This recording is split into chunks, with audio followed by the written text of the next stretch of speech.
Welcome to Influential Entrepreneurs, bringing you interviews with elite business leaders and experts, sharing tips and strategies for elevating your business to the next level. Here's your host, Mike Saunders.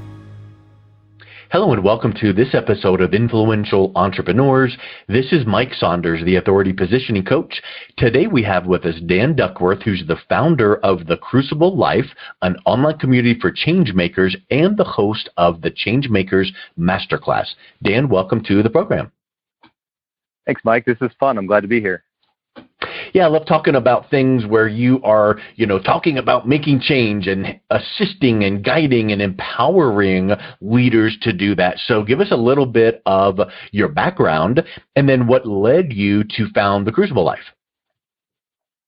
Yeah, so I started out as a young guy after college. I got inside organizations, taking various jobs, and I quickly found myself leading change at a very high level, transformational change, working with executives. So here I am, young 20s, working with executives who are in their 50s and 60s, and I'm discovering that they have big dreams, big ideas for what they want to do, and they just don't know how to go about doing it.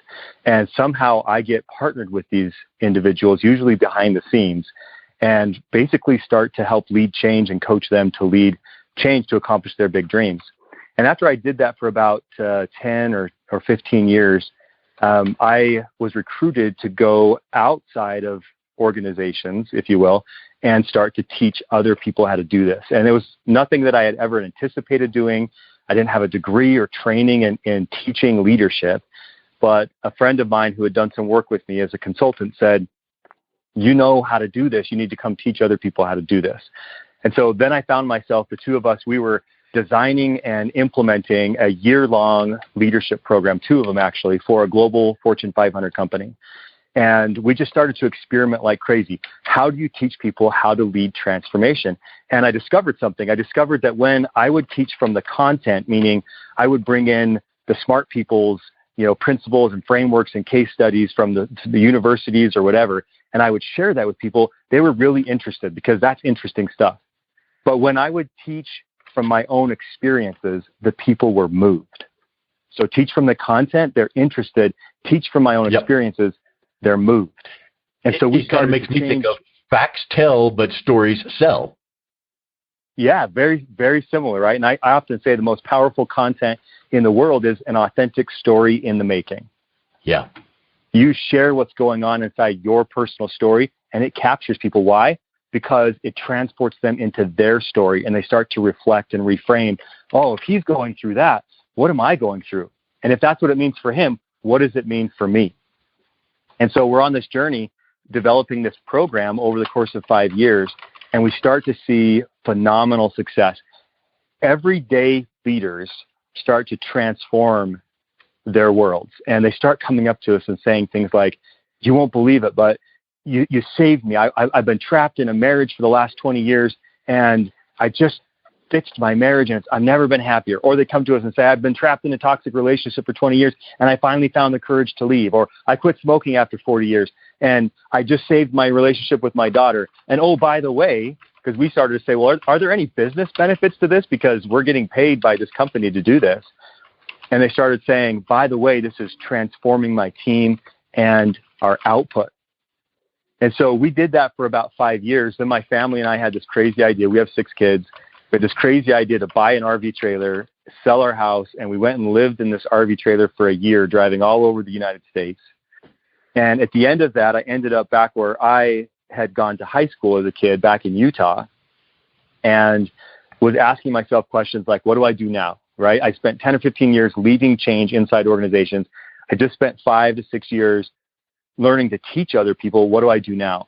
And I started to have this huge desire well up inside of me to take what we had learned, how to liberate leaders, how to make them into change makers, to take that and to scale it to the masses, to make it accessible to anybody in the world who wanted to experience deep personal change, but also learn how to lead deep transformational change for the people that they love and the communities that they care about, whether that's at work or at home or at school or at the church or at the nonprofit or wherever they care about.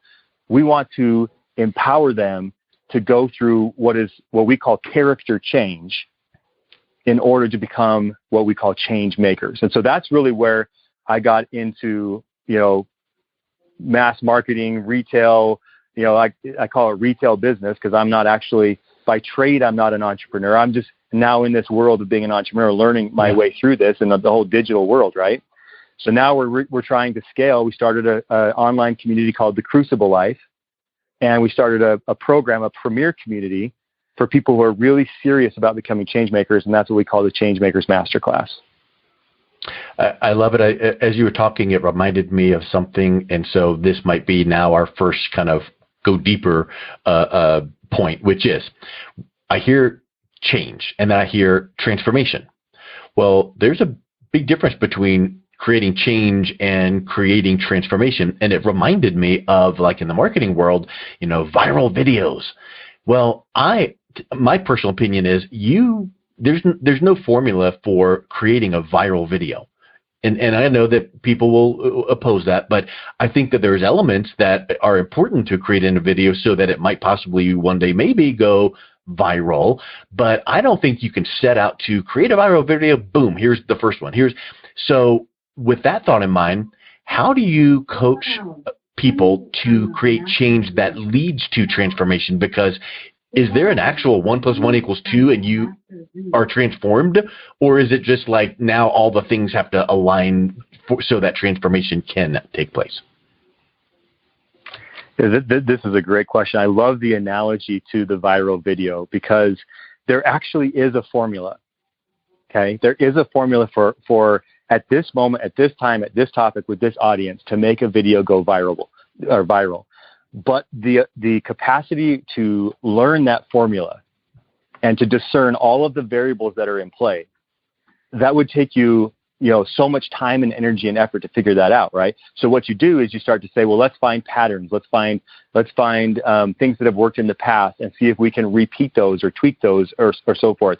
And then we sit back and we say, well, it didn't work. Right? The guru told me that if I did it this way, it would work. And it worked that way last time. It might have worked that way the last 10 times. But there's some reason why it didn't work that way this time. And that most often is the human element, the human dynamic. And that is the exact same way it works with leadership. We get to the point where we want efficiency. We don't want to have to think. We don't want to have to work. And we say, tell me what worked in the past. And so people come to me in my industry, I'm a leadership guru, so to speak, and they say, give me the tools, give me the tips, give me the tricks, the 3 T's. And I say, if you want tools, tips, and tricks, you're looking for incremental change. But if you want transformational change, then you're going to have to become a learner. You're going to have to open your mindset. It's not a learner for knowledge. It's a learner of what's really going on in the situation. Because you and I enter every situation with a certain set of beliefs and assumptions about ourselves, about the others, about human social dynamics in general. And those assumptions control our behavior. So we're actually hardwired to create this kind of efficiency approach to our situation. So we show up into a situation, we say, hey, subconscious calculation, this situation looks a lot like these other 3 situations, and I behaved in those 3 situations a certain way, so I'm going to behave that way in this one. And then we stand back and go, why am I not getting the leadership results that I want? I'm doing the exact same things that I've always done. Well, the situation has changed. Okay, so this is why we call it, transformation or deep change, because it's not about tweaking. It's not about applying the knowledge that you already have. This is about having to learn new ways of behavior, new patterns of relating to other people. And guess what? That requires risk. That requires you doing things that you don't know what the outcomes are going to be. You don't know how the other people are going to respond. Whether that's your coworkers, your boss, your customers, the market in general. So you have to take risks. And that is primarily why people don't lead when they have the opportunity to lead, because it's risky and they fear loss. Okay, so that's one last thing I'll say here, and then I'll let you back in. Ronald Heifetz at Harvard University, he says it the best. He says, people don't resist change, which is kind of the wisdom of the day. People resist change. No, they don't, he says. They don't resist change. They resist loss. Oh, yeah. So if the change is going to bring good things to them, they embrace change. But if the change entails any sort of risk of losing money, position, status, authority, title, comfort, security, you name it, anything that they think is important to them, that's when they resist. So recognizing that about ourselves. That's a concept that I hear a lot of, like the motivational speakers, like the Tony Robbins speaks to that, where how are we motivated? Yep, status, prestige, all of that. But we're either drawn toward something positive and compelling or repelled away from something. And he uses the analogy of, which would you feel more compelled about? Dan Duckworth needing to, or being given the opportunity to make $100, or Dan Duckworth preserving the $100 that you have in your, bank account. So if I was going to come take it away from you, that would, resonate more, powerfully with you. Like, no, that's my money, or giving you $100. So it's that pull. And people are wired differently. So I really like how you're talking about it's that, that you're kind of looking back to the change aspect of if it's going to cost or, disrupt. All of a sudden now, that is now a point of contention. So what do you do about that? How do you get past that? Well, let's just talk for a second specifically to answer that question about, your audience is largely entrepreneurs, right?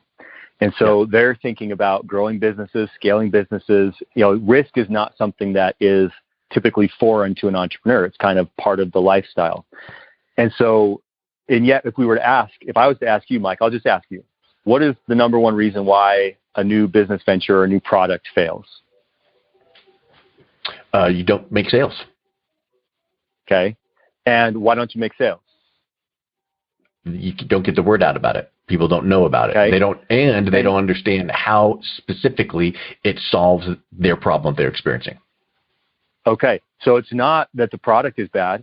It's not that it's a bad business idea most of the time, right? We hear over and over, hey, it's about what you're doing with your product. So now you have to ask yourself, if you have a great product, you have a great idea that you want to bring to the world to have social impact, but people aren't buying into it, there's something that needs to change about you. Okay? Yeah. You are approaching the situation with a set of beliefs and assumptions about humans and about human behavior, and it's not getting you the results that you want. So now you have to start to take some risks. So I just had lunch the other day with a woman who's been building a business for the last several years. And she said, I've hired, I think she said many, but I'm going to call it 3. She's had many business coaches, even 3, and she says, I paid them thousands and tens of thousands of dollars, but I still haven't been able to grow my business. We sat and we talked, and I was approaching it from more of a coaching perspective in terms of just helping her explore her beliefs and her assumptions. And by the end of that session, she said, oh my gosh, I now see things, I understand things about what I need to do differently. And then she kind of looked at me and said, so you're saying I wasted all that money on all those business coaches? I said, no, the problem is you approached those business coaches with a mindset that said, give me the tools and the tips and the tricks. Tell me what worked in the past and I'll do it. And we have leaders, Mike, come to us all the time. Like they'll be in one of our workshops or they'll give me an email or something after they hear an episode and they'll say to me, hey, here's my situation. Just tell me what to do. I'm a willing soldier. I'll do whatever you ask me to do. Just tell me what to do and I'll do it. Sorry, it doesn't work that way. You actually have to approach your situation with the mindset to say, I have to learn something. I have to change, and I have to change something about myself, which means I'm going to have to give something up that I care about. So as the entrepreneur listening to this, if you're stuck in a situation that you don't like, you're not growing the business at the rate you want or whatever, or you have a small team that's not functioning the way that you want, if you're stuck in that situation, the question you need to start asking yourself is, what am I afraid to lose? What is it that's keeping me from changing and growing? Now, Mike, to come back to where you were at with Tony Robbins, and he's basically quoting the field of positive psychology when he says that stuff. What motivates you to go into the land of uncertainty? Because that's what we do in the Crucible life. That's why we call it the Crucible life. You're at the edge of the land of uncertainty. Doesn't that also relate to beginning with why? We can put names to it, the Simon Sinek's of the world, but isn't it true that you need to begin with the end in mind? Let's throw another, Stephen Covey, begin with the end in mind, have a why. But if you know where you're headed and you know where you want to be, then when you see that obstacle, then you're like, I can make it through because I know where I want to be and I know why I want to be there, and I can overcome that by going up, around, under, whatever. Isn't that a part of that process? Because now, you might feel like, oh, it's just not worth it. And I was listening to, again, just Tony Robbins comes to mind because I was listening to an old program of his just this week, and he was talking about this guy that was like, oh, I was going to, this person on TV was watching, I'm going to help you get rid of this phobia. And they tried, wouldn't do it. And the guy at the end just kind of goes, well, here's the thing. I don't care about to get rid of it. It's not that big of a thing to me. And you need to have that kind of burning desire, that inner, drive. So if you have that begin with the end in mind, the why, that's going to draw you and pull you through to be able to do the work that it needs to be done. Because if it's as simple as flipping a button or sending this or doing that, what's easy to do is easy not to do. It's a great question, and I'm going to give you a yes and no answer because the way that why not? The way that Simon and other popular leadership speakers glamorize this idea of why, find your why, and purpose finding, and lead with purpose and purpose centered and all this stuff, they glamorize it in a way that loses the power of it. Okay, so what they make it sound like is that you and I all need to go find a monastery in the mountains, spend a couple of months there, discover this great, soul stirring reason for why we're going to go, et cetera, et cetera. And here's what I do, because I'm not a researcher, but I look back at my experiences leading transformational change, and I look back at hundreds of stories of people, because we actually have our people write the story at the end of their journey of change. And I have all that data. I look back and I say, what motivated them to go into the land of uncertainty, to take the risks, to face the loss that they were going to experience in order to achieve something greater?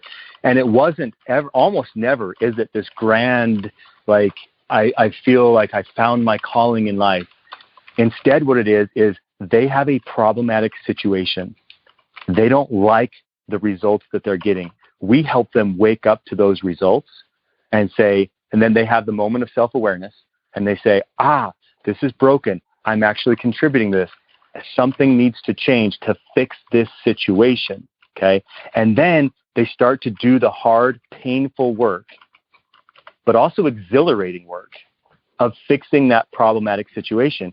And in the process, they discover that they are starting to become a better leader. So here's the analogy that I use.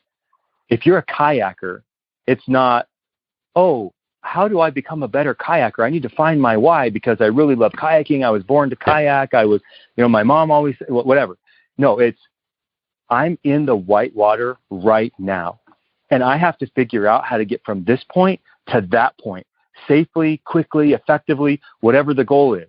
And I've got to learn my way. And so I start to experiment with the way the paddle interacts with the water and the way the kayak interacts when I tilt this way or when I lift back or whatever it is, right? And all of a sudden, I start to get better kayaking results or better leadership results right here, right now in my real situation. And, the great benefit of that is by the time I get to the other side, I was so hyper-focused on resolving this situation that I actually started to change who I am. And I became a better kayaker. I became a better leader. And I take that with me into the next situation. So do you see that nuance between, it's not about finding your why per se, it's about focusing on getting great results in your current situation. What do you want that situation to look like? That's motivating. And then when you learn that then is a trained behavior, so that then when the next situation comes up, then it's a whole different set of actions you need to take to get through it. But the foundational principles should be the same. That learned behavior then kicks in, and you're like, oh, well, I got through this other thing this way, so that means now this one, all I need to do is, and so it kind of gets down at way below surface level. It's like in your DNA, so to speak. It is. It's in your mental model. Do we have time to share? Can I share a quick story with you? Sure. Yeah. I just want to give you an example. Okay. So Dusty joins our program, and he's a pretty good guy. He's got a pretty good, setup, except as part of the program, he starts to recognize that he's got tons of turnover in his department. And he starts to say to himself, I think I might be the reason that these people are leaving so quickly from my department. They don't leave the company. They just leave his department and go to different departments. So he says, I think I focus too much on what we're doing wrong. I should probably start to focus more on success. And we call that the epiphany. So he has the epiphany. And then the I should. Every epiphany comes with an I should. A feeling from inside. So it's not a tool, a tip, or a trick. But inside Dusty came, from his DNA came the announcement, you should start to focus more on success. So then we coached him and said, now turn that I should into an experiment. So he said, okay, I'm going to hold a Friday coffee and cookies, and we're going to get together and talk about what went right this week at work and at home. Now, when I heard that, I was super underwhelmed. I was like, wow, Friday coffee and cookies, taking a big risk there. Not exactly what I had in mind by going into the land of uncertainty. But Dusty walks out of his office. He's going down the hallway, and he passes one of his young engineers. And the young engineer says, hey, I saw your fake meeting. And Dusty said, what are you talking about? He said, yeah, I'm not falling for your joke. And he walked off. And this is more data and feedback. Remember, he's a kayaker in the water getting feedback. So now he's interacting different with the situation, and he's learning, oh my goodness, I think I'm right. I think my people can't even believe that I would want to spend an hour at the end of the week talking about success. Now, fast forward, that experiment happens. It goes on for a year. He pulls the data on retention, and he says, this is his quote, the data was shocking. He hadn't lost a single person from his department in the entire year since he had started experimenting. Okay. Now let me finish the story with this. I saw him a year later, and he said, Dan, and my partner's name is Sean. He said, Dan and Sean, he said, I have to thank you. You saved my daughter's life.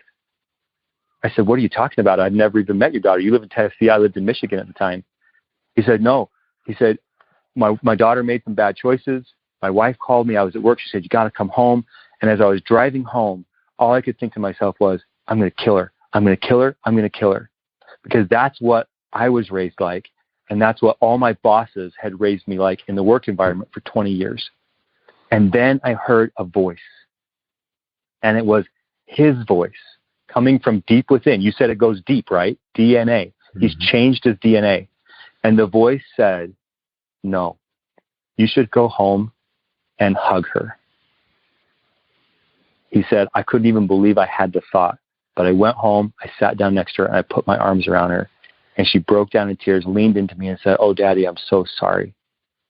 And then a year later, Dusty sent me a picture of him and his daughter. He said, this is her sweet 16. I gave her a car. And as soon as she saw the car, she turned to me and she said, Daddy, I don't deserve this car. And he said, no, honey, you've made some bad choices, but you're working through them, and we're working through them together. And you do deserve this car. Can you see the character change? Not only did it change who Dusty was as a boss at work, it changed who he was as a parent at home. And that changed his daughter's life because he showed up differently in that situation. He had changed his DNA, or we call it his mental model. And that's what keeps me going. Because it went so much deeper than just, hey, coach, tell me what to do. Let me check the box. Okay, I did it. Next. That's surface. Exactly. So that's what we do in the Crucible Life and the Changemakers Masterclass is we are going towards the core of who you are so that you show up differently in these new situations. That's character change versus, well, I tried really hard with this new tool and I got a result for a moment, but it didn't change. It didn't transform, back to that word, right? It didn't transform who I was. Yep. I mean, let's use our final analogy. We've used many of them so far, but it reminds me of give a man a fish, you'll feed him for a day. Teach him to fish, you'll feed him for a lifetime. Well, give him the quick little tool and tip, and you fix that for this moment, but he never learned how to do it on his own and change his internal behavior so that he can then adjust for the next situation, because the next situation won't be the hug for his daughter. It'll be something else, but he needs to learn those things internally so he knows how to apply it for the next thing that comes along, because the next thing will come along. Yeah, it's all subconscious. That's the interesting thing about character. Is you show up, I show up into these situations, and I don't really think about what I'm doing.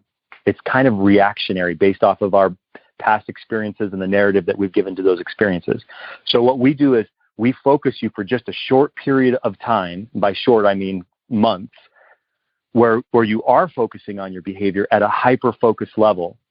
And then it rewires your mental model so that in the future, when you show up in those situations, you just naturally behave differently. That's what we call character change. That's how you become a change maker. I love it. Well, by the way, Dan, is just really great chatting with you. Yeah, I want to add to your fish analogy just really quick. Give a man or woman a fish, teach them how to fish, and then teach them how to teach others. Oh yeah, fish.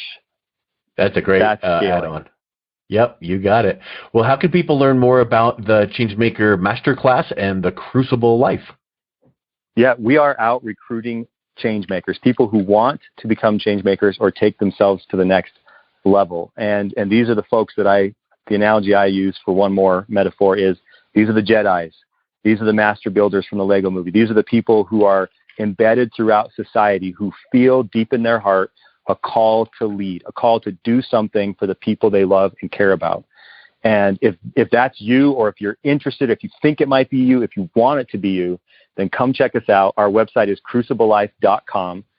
You can learn about the Changemakers Masterclass there. Or if you just want to connect with me and get on my newsletter and things like that, it's danduckworth.net to find those links. Excellent. Well, Dan, thank you so much for coming on today. It was really wonderful talking with you. Yeah, this has been great. I appreciate it, Mike. You've been listening to Influential Entrepreneurs with Mike Saunders. To learn more about the resources mentioned on today's show or listen to past episodes, visit www.influentialentrepreneursradio.com.